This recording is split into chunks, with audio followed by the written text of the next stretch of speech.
Everyone thinks HoloLens 2 is the future strapped to your face, but here's the thing, don't buy it expecting a consumer-ready AR revolution, because the surprising truth is it's still an enterprise tool with real compromises. In my tests, it nailed some specialized jobs, yet stumbled in ways most reviewers gloss over. I spent 3 weeks using it in the studio, on a busy shop floor, and even outdoors, logging about 25 hours of hands-on time. Yes, it's futuristic, yes, it's cool, but the story isn't that simple. I uncovered issues with field of view, visibility in bright light, hand tracking, reliability around reflective surfaces, and battery life that make this a harder sell than the hype suggests. And that's just the start. Before we dive into what I discovered in testing, quick heads up. If you're already convinced and want the best current price, I've got a link below. But don't click out yet. What I found might change how you spend your money. Setup. I wanted HoloLens 2 to solve a specific problem, hands-free instructions and real-time collaboration while I build and troubleshoot prototypes. I've tried tablets on arms, chest-mounted phones, and VR headsets with pass-through. None felt natural or safe in a moving workspace. HoloLens 2 promised true see-through optics, hand tracking, eye tracking, and the holy grail.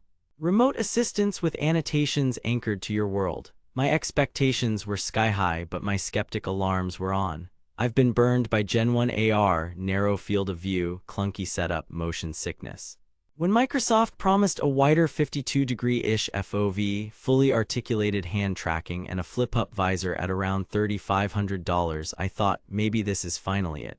But I also knew, if the basics weren't perfect, comfort, clarity, tracking, it wouldn't matter how smart the software was. Confrontation testing. First, comfort and setup. The Halo strap distributes the weight pretty well for a 500+ gram device, and the flip-up visor is genuinely helpful when you need quick eye contact with a coworker.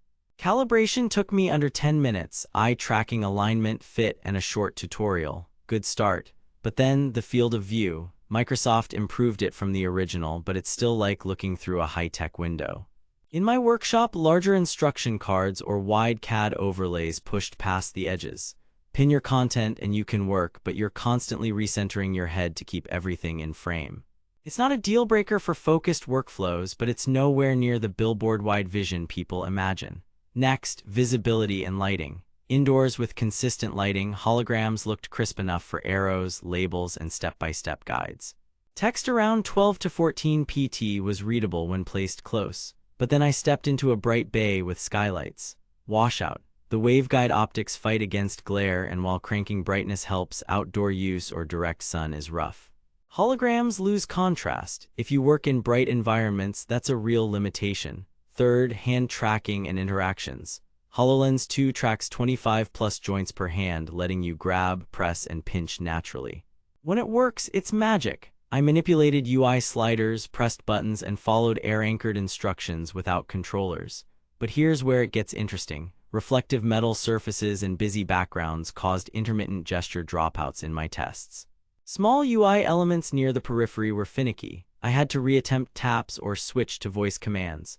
Voice is strong, Cortana-style commands and system voice input worked well in a quiet office, but in a noisy shop with fans and impact drivers, recognition accuracy dropped noticeably. Swapping between hand and voice isn't seamless when a workflow demands speed. Fourth, performance and battery. On Wi-Fi with remote assist calls and a guide-style workflow, I averaged between 1 hour 50 minutes and 2 hours 30 minutes on a charge.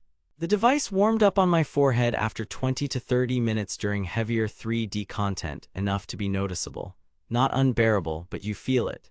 Charging via USB-C got me to about 80% in roughly an hour, full in around 2. For quick DMOS, fine. For continuous shifts, you'll need swap-and charge planning or breaks. Stability-wise, I had one app crash across the testing window and a couple of Wi-Fi hiccups moving between access points. The OS feels mature enough, but you are in a niche Microsoft ecosystem. Great if you live in Microsoft 365 land, more work if you don't. Discovery revelation, the most surprising discovery. HoloLens 2 is phenomenal when you constrain it to the job it was built for.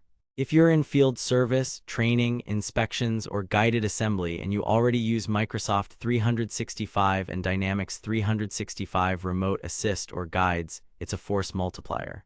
Anchored annotations, live expert support, spatial mapping that remembers your space. Those things worked and saved me steps. But as a general-purpose AR computer or a gadget for tech enthusiasts, it's not there. The FOV and visibility ceiling, the battery window, and the need for controlled conditions make it a specialized tool. Compared with alternatives, a Meta Quest 3 or Quest Pro costs a fraction and gives you great mixed reality pass-through for prototyping and collaboration, but it's video pass-through, not true see-through, and it's less comfortable for long, hands-free industrial tasks. A Magic Leap 2 offers a bigger vertical FOV and active dimming that helps in bright spaces, but it's also pricey and has its own trade-offs, including a compute pack.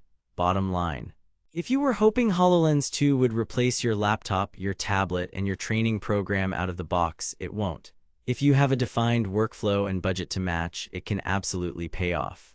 Now that you know where HoloLens 2 shines and where it doesn't, the next step is getting the best deal and the right accessories. Prices shift, bundles vary, and stock goes fast. Check the link in the description for the best current price and availability.